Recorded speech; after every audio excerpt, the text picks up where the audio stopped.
Hi there, my name is Memo, this is my channel Houseplanty Goodness, and essentially it's a place where I like to geek out about a big passion, which you might be able to see in front of me and behind me. It's tropical houseplants.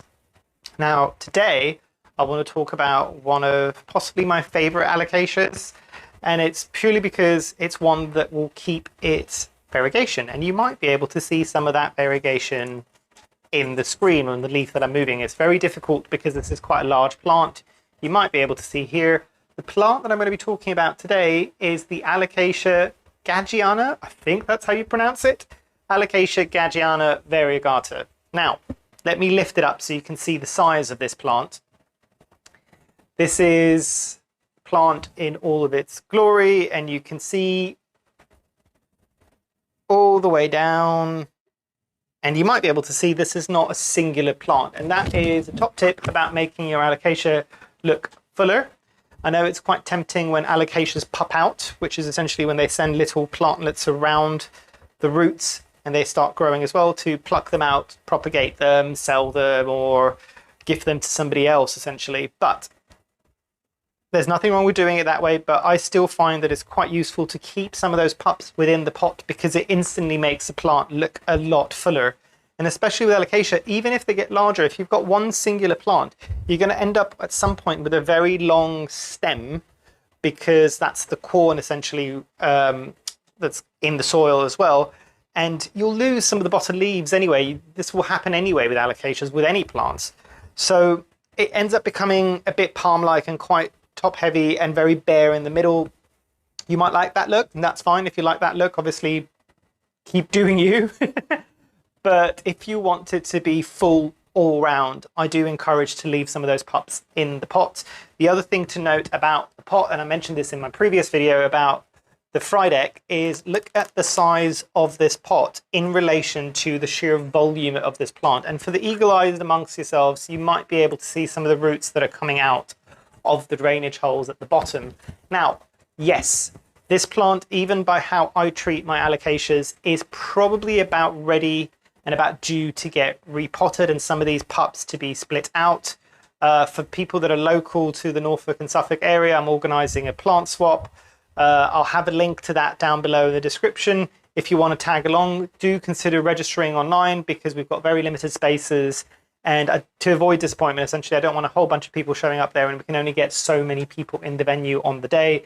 At least if you register online, you're kind of guaranteeing your spot. So with this alocasia, obviously we talked about pupping. That's another thing as well. Kaylee Ellen did mention on her channel that with alocasia, you're kind of at their mercy in terms of when you would propagate. So with a philodendron, with an anthurium, in those situations, you've got the control. You can decide, this is the moment that I'm going to chop it. I'm going to make sure that obviously what I'm cutting has got a node. I will root that out, and eventually I will hopefully get it to root out and have a new plant.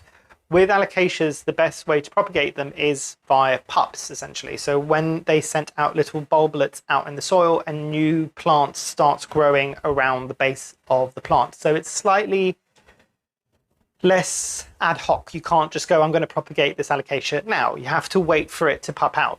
The other thing about having it in a small pot, barring the fact that I found that it grows much more vigorously and larger leaves, and again, thanks to, if I'm not mistaken, Summer Rain Oaks and Homestead Brooklyn on her channel when she went to see one of the nurseries where they mentioned this.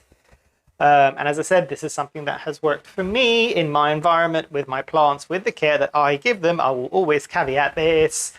You do you, but if you want to try this, this is something that has worked for me. Might not necessarily work for you, but it's worth a try. And the way that I did it is I started it off on one of my cheapest kind of readily available alocasias, saw how they reacted in all of those environments, and they did really well. So then I started kind of multiplying it across even some of my rarer alocasia. Now this plant I did get about a year ago from a local plant shop, which sells nationally to the UK, which is China Tropical. And I know occasionally they do bring out some of these plants. I think they did bring out a batch recently. They tend to go quite quickly. A lot of people are hanging around and waiting for these plants. And when I got it, it was tiny. I think it was only about this big. It was a very, very young pup. And I think it was a pup from one of their mother plants there. They didn't get it from another nursery. They grew it themselves. But yeah, very, very cool. This plant does pup regularly. That's another point to kind of bear in mind. But also what I found is with the more constrained pots, it also helps to pop out more regularly. So that's another thing. In terms of the variegation, and you might be able to see differences in variegation, this plant is a Polaroid variegation. So what that means is when the leaves come out, they might come out looking a dark green, and you might be able to see some patches that are going to be lighter. It might be fully light, and it might just be a leaf that eventually will go fully white, and I'll come back to that in a minute.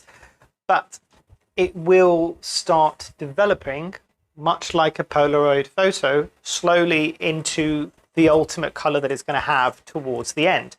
And you might be able to see this here. If I tilt this down, this is the newest leaf, and you can see what I mean. Even after it's gone from a greener color, you can start seeing some of the variegation that's coming in there. You can see some of the green sections on this leaf. And I'm trying to make it so that I don't break the leaf. And then you can see what it will kind of end up looking like in different stages. Now, this, with most Polaroid variegations and with most variegations in general, and this is something that I'm not the only one that's talking about this, a lot of other people who have been growing plants for a while have said the same thing. You can't encourage more variegation, more levels of variegation in the leaf by having your plants in brighter light. There's also a risk that you might burn them. But giving them slightly higher light levels within something that they can tolerate without scorching or burning the leaves can encourage the variegation to be brighter. So what I mean by that is some of these old leaves, and I'm trying to find one here, that's a very, very old leaf at this point, but you can see, you might be able to see some of the darker spots there, there's variegation, and some of these bits here are lighter, but it's still a very light green. It's not even a cream color. And you can see with this one here, it very much is a cream colored variegation right there. So the only difference is light levels. So this hasn't really moved. It's always been in the same location, but this leaf was grown during the grayer, darker days on the beginning of the summer months where it was a bit cooler and a bit more grey in the UK.